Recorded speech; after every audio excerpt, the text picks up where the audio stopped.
Back in the States beer review, and I'm going to be trying a beer.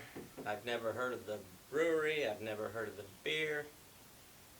My wife was somewhere and somebody was drinking one of these and she inquired about it and they gave her one, so she brought it home for me to taste test. It's from New Glarus Brewing Company in Wisconsin. It says employee owned and only in Wisconsin, so I'm in Georgia, so I'm going to be drinking this only in Wisconsin beer in Georgia.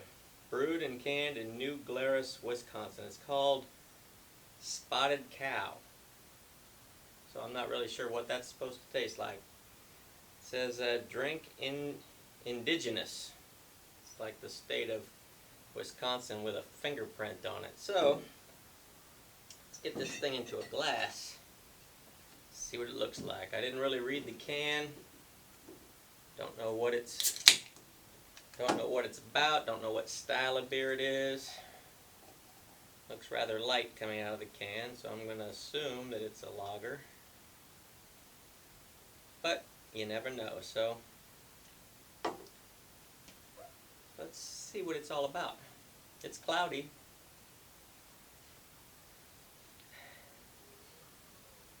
Once again, I like to get the nose dip in the foam for the full effect. Yeah. It's got a subtle aroma, but it smells good. It looks good. It's cloudy. It's got a nice thick white head on it. Let's put it on a tongue, see what she tastes like.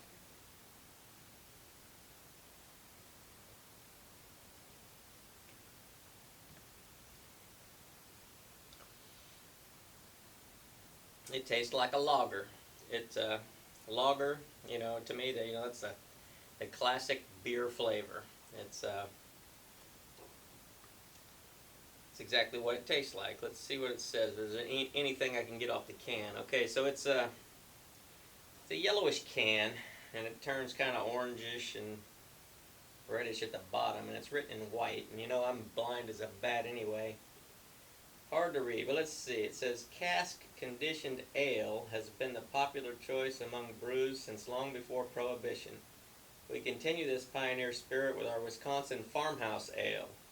Brewed with flaked barley and the finest Wisconsin malts, we even give a nod to our farmers. I live in the city. Nod to the farmers. Naturally cloudy, we allow the yeast to remain in the bottle to enhance fullness of flavors which cannot be duplicated otherwise. Expect this ale to be fun, fruity, and satisfying. You know you're in Wisconsin when you see the spotted cow. Okay, so they're calling it an ale. Let's taste it again.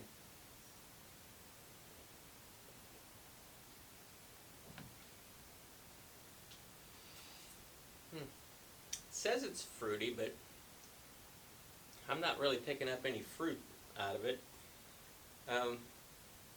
It is a little bit more complex in the flavor than a standard lager, so I guess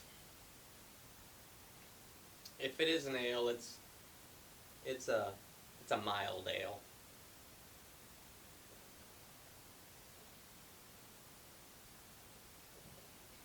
It is drinkable. It's see how much alcohol is in this thing. That must be a secret too. It says Spotted Cow Ale, 12 fluid ounces. I don't see on here anywhere where it gives me the alcohol content.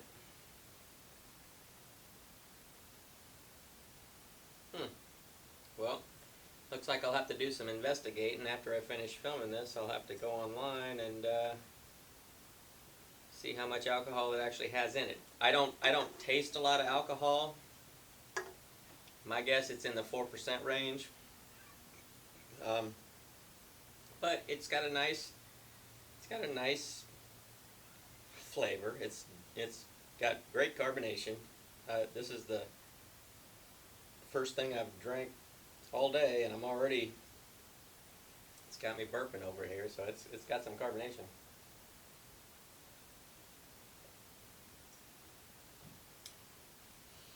it's a light, mild flavor. Uh, you know, me, I prefer more flavorful beers, but it is it has a beer flavor. That's good. Um, and the flavor is, it's mild enough where, like I said, you could drink several of these. But apparently, since it's only in Wisconsin, my guess is people elsewhere in the United States probably have never heard of this or even tried it. Um, it's decent. I wouldn't rush out and order some up, and have it delivered to your state. It's not going to knock your socks off, but it's decent, you know. And for what it is, it's decent, it's drinkable, and it's nice.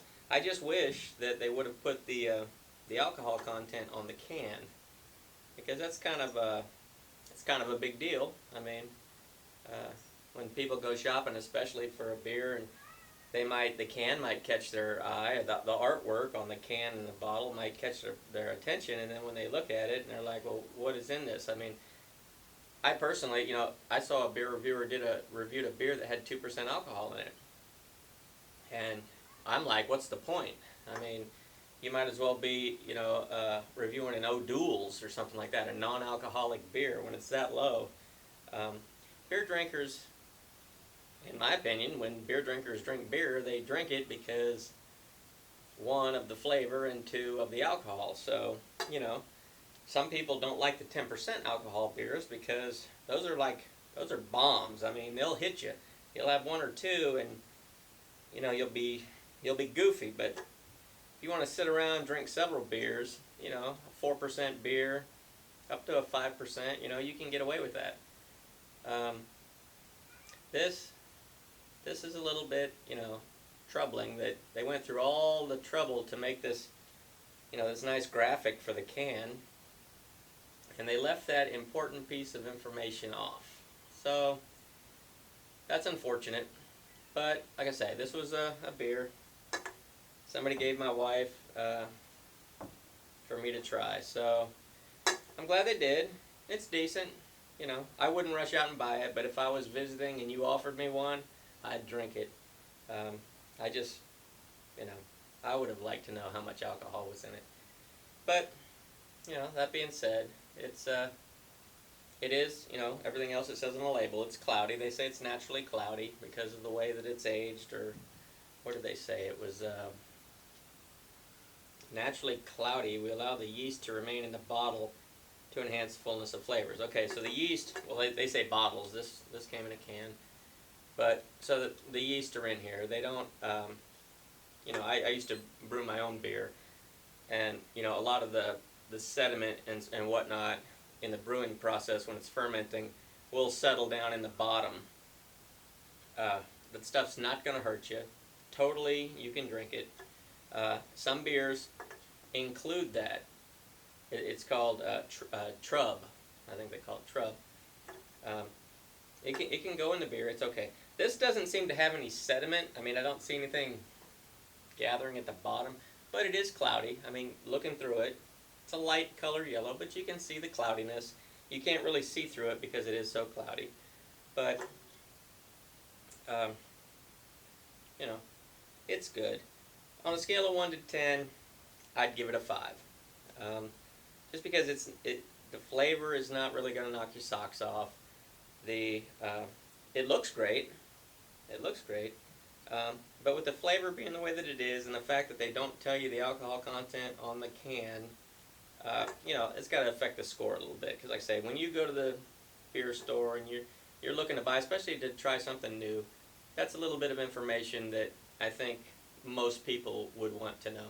You'd want to know, when was it put in the bottle or the can, and there is a date on the bottom of this one.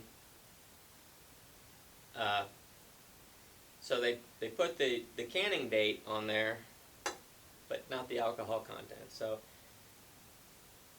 they're not really doing it right. To be 100% right, you got to have the date that it was put in there, and you got to have the alcohol content. Nobody wants to buy an old beer. I was in the beer store, found a beer that I was looking for on the bottom shelf. When I pulled it out, I mean, it had like 1/8 of an inch of dust on it.